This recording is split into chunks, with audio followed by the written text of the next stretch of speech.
And when you hit that leadoff homer to stake your team to a lead. And the funny backstory about that was I had lunch with Bob Melvin that afternoon, and we ate at Benihana's at I think at the Royal York Hotel. And as we were leaving, I said to Bob, I said, I think I'm just gonna hit the first pitch of the park out of the park.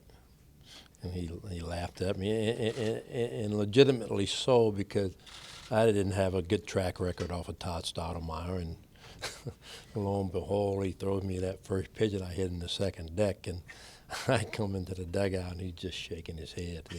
And I mean, and it's a true story. I mean, so, you know,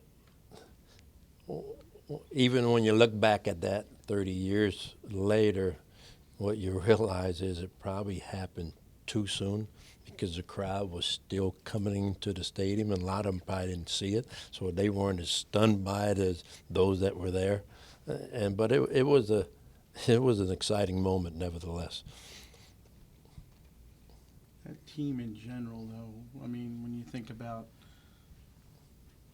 what they went through the year before, but then to come in and do what you guys did that year, just the whole turnaround. No, I was new. Yeah. I didn't. I had experience in losing, not maybe to the degree that they had. Um, and honestly, with no disrespect to anybody on the '89 team or any team I ever played on paper, that was probably the worst team I ever played on paper. And it turned out to be the best team I ever played with. And it just goes to show you that, everybody can predict and judge however they like, but at the end of the day, the game still played on the field, and it was just a team that just had the right mix. We didn't have a lot of older guys. I think Cal and I were the oldest guys on the team. Had a lot of young guys who turned out to be very good players, but at the time they were just starting. You had Mike here and Steve Finley and Brady and Kurt Schilling and guys that went on to become very good major league players. But at that point in 1989, they were just trying to figure it all out. So taking into account what you just said about being the worst team on paper and the best team you ever played with, how do the current Orioles take that advice and that story and go forward with it, do you think? The game still played on the field. And they have a choice to make, just like we had a choice to make 30 years ago, is that we can either believe what we read or go out and play and let the chips fall where they may. Because I was reading there in the program, we didn't start off winning 20 games in a row or anything. We got off to kind of a sluggish start, and then we kind of put together a little streak and got into it, and then we hit a little bit of a losing streak and kind of fell back. So baseball is 162 games, as you well know, and there's going to be ebbs and flows of the season. But at the end of the day, 15 teams now have a chance to win every night.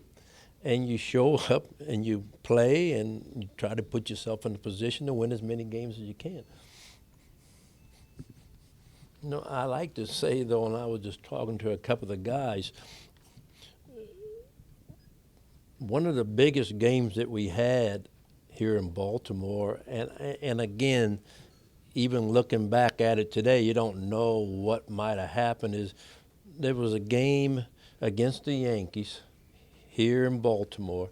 It was foggy, extremely foggy, and we were winning that game. And the reality of it was that game should have been suspended. It shouldn't have been gone, shouldn't have continued as it was. And we ended up losing that game because Ken Phelps hit the fly ball that I saw be hit, and the next thing I know is I heard it land behind me because I couldn't see it. We went on to lose that game. Now, again, it's all hindsight now, but in the grand scheme of things, who knows? And I don't even know. I know it was either July or August. I don't even know what our scenario was is where we were in the standing, but it was a big game because as you can understand, if we go into Toronto even, now it's best 2 out of 3, as opposed to we go in Toronto one game behind or whatever. Now we're trying to play catch up, and that's, you know, you sit back and you think about that last weekend. We're in position to win both of those games, which, you know, to this day it still is a bit of a disappointment because the fact is we put ourselves in great position to win both of those games, and unfortunately it was not to be. So even in a great season, it doesn't always turn out the way that you like. When you look back, what do you remember about the way the city embraced that team? Well, see, again, as I mentioned downstairs, the Orioles were all I knew about professional baseball. Al Bunbury, a former Oriole, was a family friend of ours.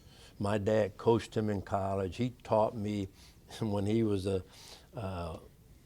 at Virginia State College. So that's all I knew was Oriole baseball.